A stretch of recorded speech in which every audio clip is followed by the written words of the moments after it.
Good day everyone. For today's video, I am tasked to present my report under Unit 2, School as a Social System, Key Elements of School as a Social System, the Politics, Technical Core to Teaching and Learning, and Environment.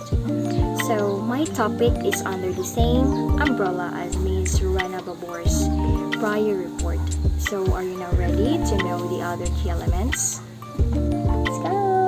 As discussed earlier, social system is defined as a set of interrelated elements functioning as a unit to achieve a specific purpose. School, on the other hand, is an institution designed for the teaching of students or pupils under the direction of teachers. The school is identified as a social system. Why? Because there are a group of people who interact with each other in order to achieve the same goal and interacting with the outside community. So now let us try to look up to the other key elements of social system.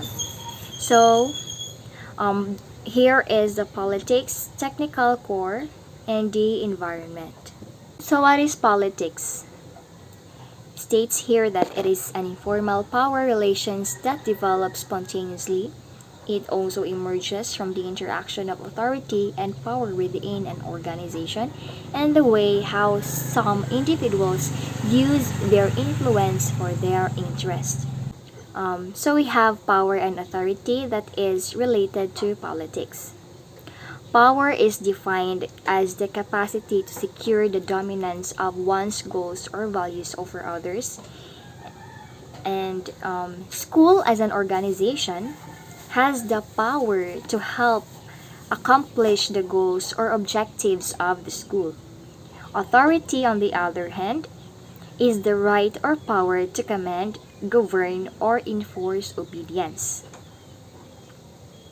This is important because it ensures that the school's command will be effectively worked by the people inside the organization and therefore the goals of the organization is met. Power refers to dominance and authority is to command or govern or enforce obedience. So there are different sources of power that affect the teacher-student relationship. So first in the line is reward power. Students learn quickly that teachers can give them rewards such as bonus points, extra credit, or other forms of positive feedback. Students do what the teacher asks or tells them to do because they are motivated to get these rewards. Continue. So coercive power. Students also learn that teachers can punish. There may be penalties for late papers or unexcused absence. In this case, students respond to the teacher's power because they want to avoid these kinds of punishments. Next is legitimate power. Students expect teachers to have some authority over them. Teachers determine what students will study, what assignments they will complete, and what standards they must reach in order to pass and do well. If students accept these agreed upon definitions of a teacher's role, they will acquiesce to the teacher's direction. Next is the referent power. Students do the teacher's bidding because students admire the teacher, and because students identified with the teacher and have positive regard for him or her, they willingly do as the teacher says. Last but not the least is the expert power. This power comes from the teacher's knowledge of content and or expertise as an educator. Students are willing to do as the teacher says because they recognize that the teacher knows more than they do. Next element is the technical core. Technical core, which teaching learning process, is the technical core of schools.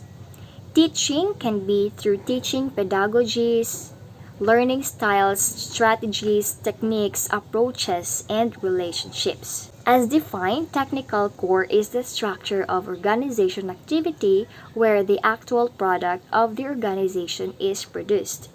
It is also exemplified as the teaching and learning in the classroom.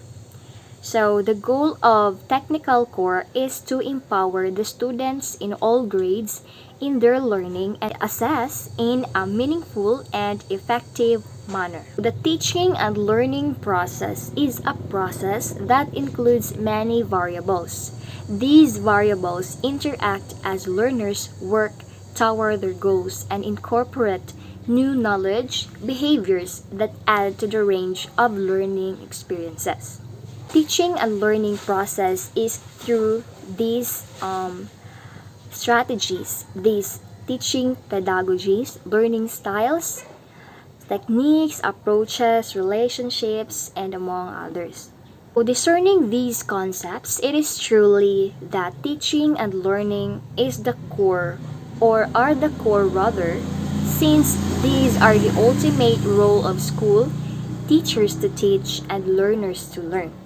Teaching and learning is indeed the soul of a school system. Thus, it is crucial that quality education should be delivered well and good. So the teaching lies, as I said earlier, on the pedagogies, strategies, approaches, and techniques. The learning lies learning style and capabilities of the learners. So next, key element is the environment, which is everything outside the organization. These are the regulations, economy, demography, technological trends, which can be considered as the external forces with implications. Digging it out, environment means the thing and the people around the school, the laws, the people, the surroundings, the issues, and among others. So this can be all the external forces in the development of the school. Thus, it is most important that the school environment should be healthy and productive so that its foundation as external support of the school is strong and capable enough. That's why it is also thought as the source of inputs. So these are the references of my report, and I think it is the end of my report. So thank you so much for listening, and God bless us all.